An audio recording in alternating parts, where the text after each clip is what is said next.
Wait, your biological mom, the first time you met her, She told told you? me to go kill myself. How did Yeah. that make you feel? I don't know. I don't know. You never processed those feelings? Mm, Sometimes yeah, as I a think I defense. have, but I haven't. I just haven't thought about it in a while. So, yeah, it is what it is. You know, I'm strong. I'm a strong person. I had to be strong Well, for my I was about to brother. say, I think that we develop walls that we put up sometimes so that we don't have to deal with the emotions that sometimes can be overwhelming. Yeah. You know, when you really think about that, like your biological mom, who you feel like she really kind of abandoned you, and you probably had that void your whole life, and then I get it.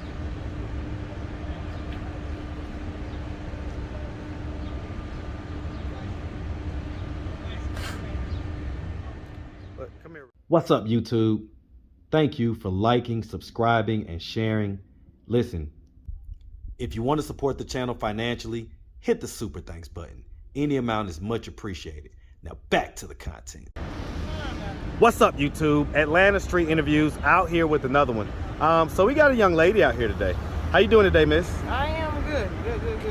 Okay. Your camera not close because like It's a little close. now. It's a little close. We get up in there sometimes. But okay, so are you homeless? Yes. Okay, how old are you? 23. I'm sorry? 23. 23. And so how long have you been homeless? On and off. On and off. About how long? When was the last time you had a roof over your head? A while ago. It's been a while. Like years, months, weeks, days? Years. I was adopted when I was a kid. Well, a little baby. Okay, so you grew up in the foster program, foster care system? I guess you could say that. I mean, she adopted us. It was 3 of us. But she adopted a lot of people.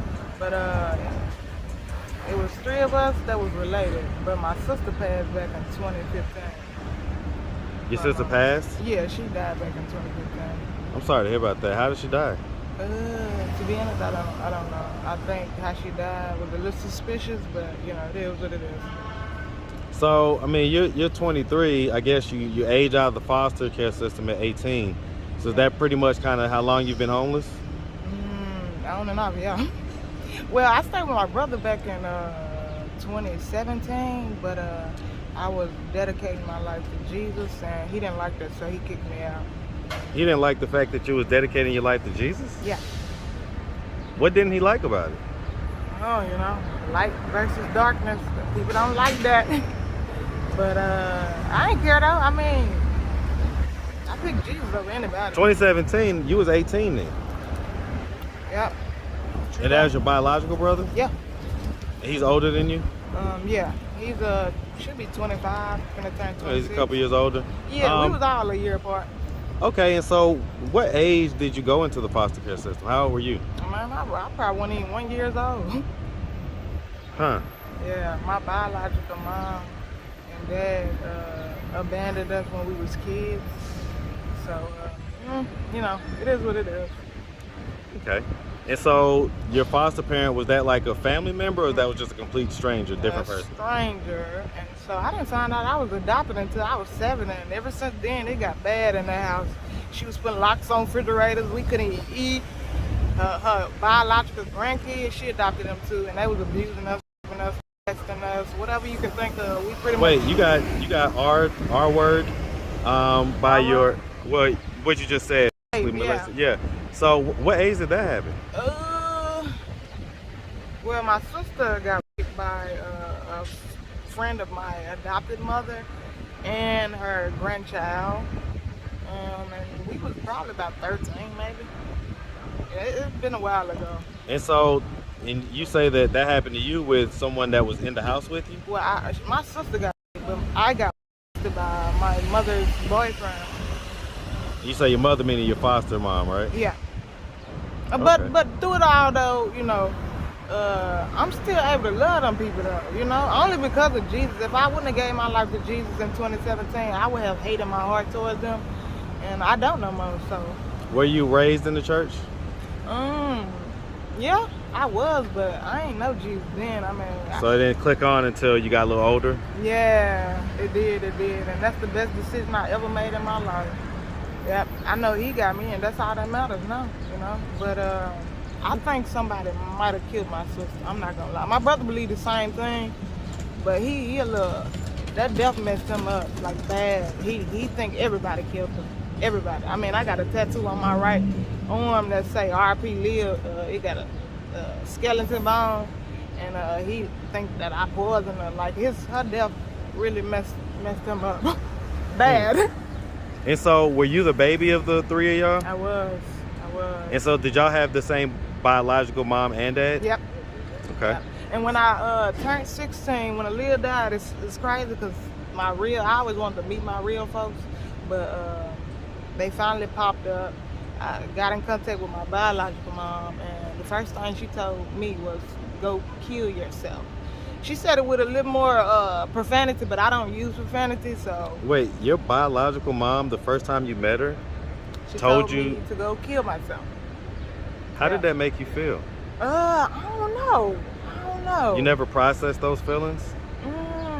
Sometimes yeah, as a defense. I have, but I haven't. I just haven't thought about it in a while. So, yeah, it is what it is. You know.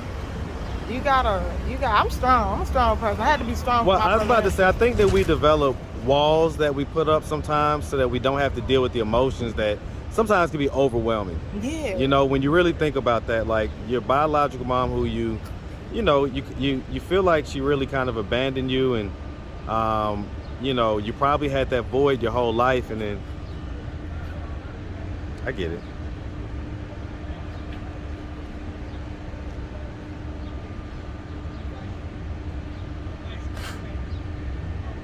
But come here. Whew. All right, so we had to take a quick moment. I'm very glad that you got the young man here to hold you and give you a hug through these moments. But so let's start from the beginning. Where you from? Mississippi. Oh man, shout out to Sip, man. What part of Mississippi, man? Jackson. Man, shout out Jackson, Mississippi. One of my good friends is from Gulfport. Man, matter of fact, we got a real popular interviewee on this channel right now. She went viral, and she's from Mississippi as well. So man, shout out Mississippi. Yeah, she went viral, man. She had blue hair. She was 50 years old. She looks your age. Oh wow. And they love her, man. I'd be really happy to catch back up with her and see how the response has been since she did the video, because she went viral. But anyway, all right, we from Mississippi. We've already said that, you know, you grew up in the foster care system, you have siblings, and you were the baby of the crew. Okay. Yeah. And so okay, you know, when I walked up on you guys, you said you guys was headed back to Cali. Is that right? Yeah, trying to. So how long have you been in Atlanta?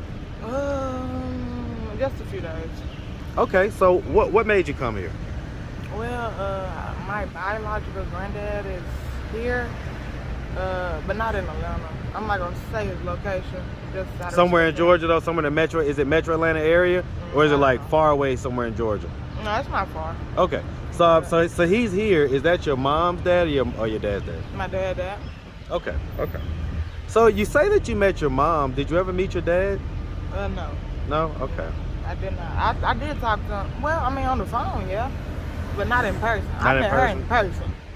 Okay. But yeah, he seemed like a very sweet guy.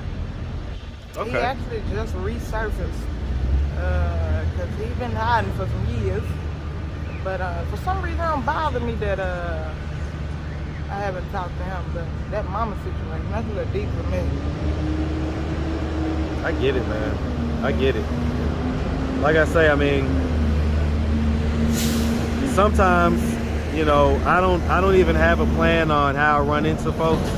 I'm just ordered, and I just follow wherever the spirit takes me. So, I get it. For a reason.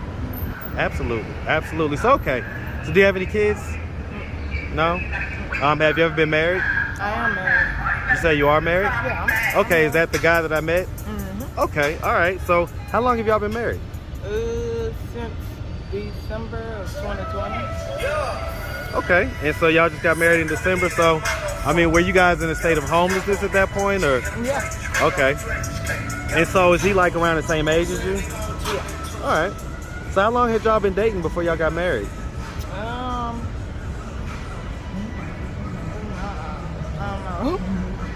don't know. I don't want to get into that specifically. Well, I mean, but the long and short of it is that you dated and you eventually got married. Pretty much.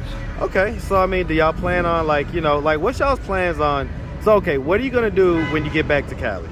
Well, I do have a CDL, so I'm probably going to get back into truck driving, but they got a whole bunch of programs out there in Cali that I signed up for, and that's one of the main reasons that I'm trying to get back, because I need to be down there in order to get housing. So I already signed up for it, but I don't want them to cut that off when I get So how long have you had your CDL? Since February. So not long. Okay, all right. And so, yeah, I mean, I think that's actually a great option because a lot of truckers live out their trucks, you know, so it allows them to work and kind of save money so that when they, you know, build up enough money, hey, sometimes they could buy a house cash. I've seen that happen before. So, okay, all right. And so are both you guys going to be doing trucking? No. Just you? Yeah. Okay, all right. All right, and so, I mean, as far as it goes, you say that you lived with your brother, but that didn't work out. Do you have anybody else as far as relatives, like you say your grandfather? Nope. I just met them when my sister died. And so what was their response to you? When she died? No, just as far as meeting you, like, did they greet you with open arms? Were they happy to see you? Were they, you know, or were they standoffish and kind of? No, my granddad's a pretty cool guy. He's open armed, but I'm not gonna get into his marriage. All I can say is that if it wasn't for a certain person in his life, I would have never been adopted. Money really is the root of all evil. So someone, I guess, had influence over him, and basically he would have taken care of you guys? He would have took us in. I would have never been to Jackson, Mississippi either, but I thank God I was adopted, you know? I do. I mean, was your experience in the foster care system, because it sounds, you know, we've definitely heard some of the negative stuff. Was it more negative than positive, or vice versa? Definitely. Huh? Definitely, yeah. I mean, we got beaten for chewing gum, man. Gum. So that should tell you a lot right there. If you get in trouble for chewing gum. Let me ask you something. If your foster parents were to happen to come across this video on YouTube, and they can't respond, you can tell them a message right now that's on your heart about how you felt growing up. Look them in the camera, and what would you tell them? That I love y'all, and give y'all life to Jesus Christ, and repent and turn from y'all sins, because we in the last days. That's what I tell them. It ain't about me, it's about God. It's always about God. That's all that matters. And, so yeah, that's what I tell them. Okay. I'm not afraid of them seeing this at all. It is what it is, because I gotta face God on Judgment Day. So that's what I tell them, to repent and get a life to Jesus Christ. Who was it that molested you? My mother's boyfriend. So your foster mom's boyfriend? Mm-hmm. But he died like last year from cancer. Okay. So your foster mom wasn't married? Yeah, she was a few times, but that's her business, you know. That's her business. But you know what bothers me to this day, despite him doing that to me, I went to visit my mom, and I wanted to pray that he get delivered from that cancer. And I just was a day late. I was a day late. He died the next day. That still bothers me to this day. What type of cancer did he have? Some with the men. Some with the men. Prostate? Something like that. Yep. And then I have on a top of that, he relative was that had smoking prostate cancer. cigarettes, so I think that kind of... Let me ask you this. Do you have a history of drug use? No. So, I mean, when I say that, I'm speaking aside from cigarettes, marijuana, and alcohol. So, you know, cigarettes, marijuana, alcohol aside, Have you used any other drugs? No. Okay. Do you have any mental health diagnosis or history of mental health? No? Okay. No, I don't. Back in a while ago when I was a kid, I had a social worker because I got out of custody with my foster mom. Because I didn't want to stay there no more. I didn't trust them. I felt like they did something to her. So did you kind of ran away? No, they put me in like group homes and stuff like that. And, what age was that? 16. 16? Yeah, when she died, she was 17, I was 16. But they had me on some depression pills, and them pills made me depressed. Like, literally. Like, okay. I don't feel like, because I done been through so much in my life, I kind of, at that time, I had walls built up. I just was, but I think, like honestly, I think you still got some walls built up, I think that's that's what the emotional response earlier, came from. And like I said, I'm glad that your husband was here to fill that role and just hug it out with you for a few minutes. Yeah. So listen, if anybody out there wanted to reach out and help you guys get back to California, do you guys have any way they could do that? Do you have social media, Cash App, anything like that? No social media, but Cash App, yeah. Okay, what's the Cash App? $TK. Say it loud and make sure you spell it. $TKAY 199. You say TKAY? 199. 199? Okay. TKAY 199. All right. Well, listen, miss, we really appreciate you taking the time, answering all of our questions. And we wish you and your husband nothing but the best out here, okay? All right. You have a good one, sweetie.